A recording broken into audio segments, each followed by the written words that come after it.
Alright, it's August 12th, 2020. DriveThruRPG. We can't look at the deal of the day as it has been taken off, but I did happen to look and see on Twitter that it was called Stark Naked Neo Savages, Sanguine City States number 4 from Violent Media. I had clicked on it earlier and I saw something about dildos. So, alright. We won't be talking about that anymore. As it obviously got pulled, but alright. But we got a number 1 best-selling title right now is Mysteries of the World, the Scion 2nd Edition Companion. It is $15 for 108 pages. You got some print options here. Very cool cover. Of course, this is on X Paths. You know what to expect.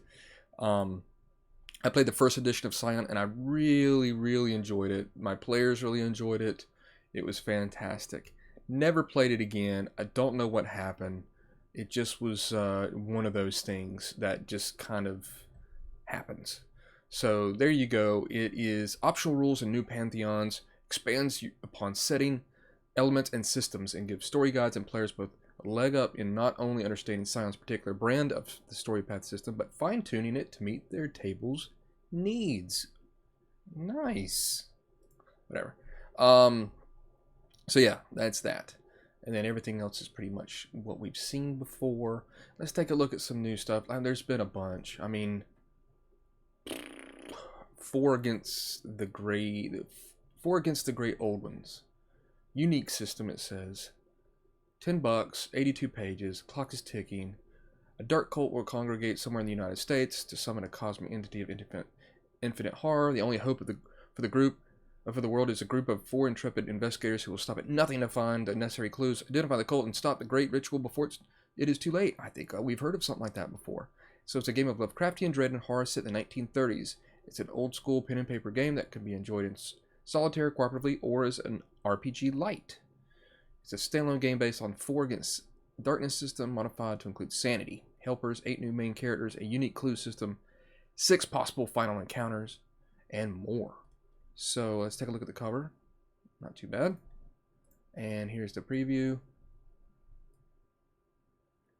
Always like people's different takes on the way that Cthulhu looks.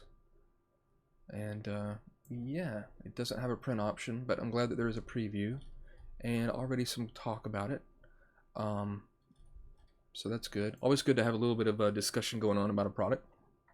Let you know that people are out there and looking at it, such as myself. And then let's see what else we got back over this way.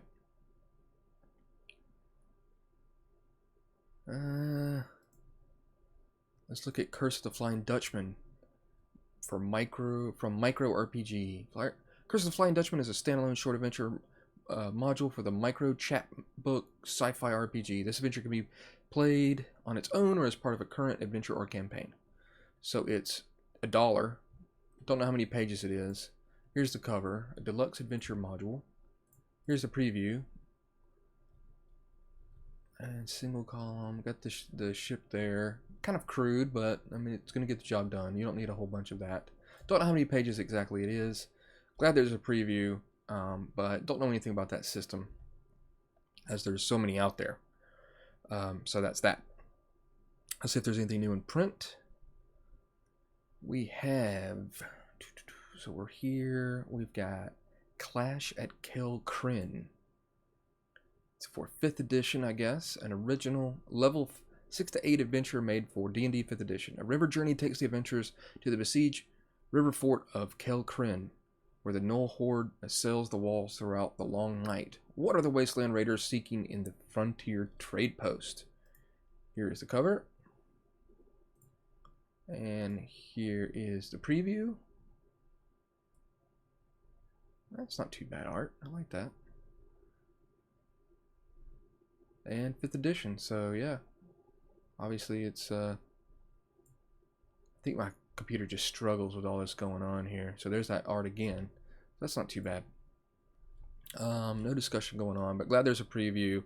$8.99, 36 pages. Alright, and there's also some print options there for you as well. So there we go. I think that'll wrap it up for today. and some pretty cool stuff out there. The Mysteries of the World. Scion, like I said, is a cool game. I don't know how the second edition is, but first edition was fine, barring a little bit of some weird abilities and stuff like that. And then, yeah, that 4 Against the Great Old Ones is pretty cool, even though I've never not played that game either. So there you go. There's some stuff to look at on DriveThruRPG. I'll see you tomorrow. Thanks.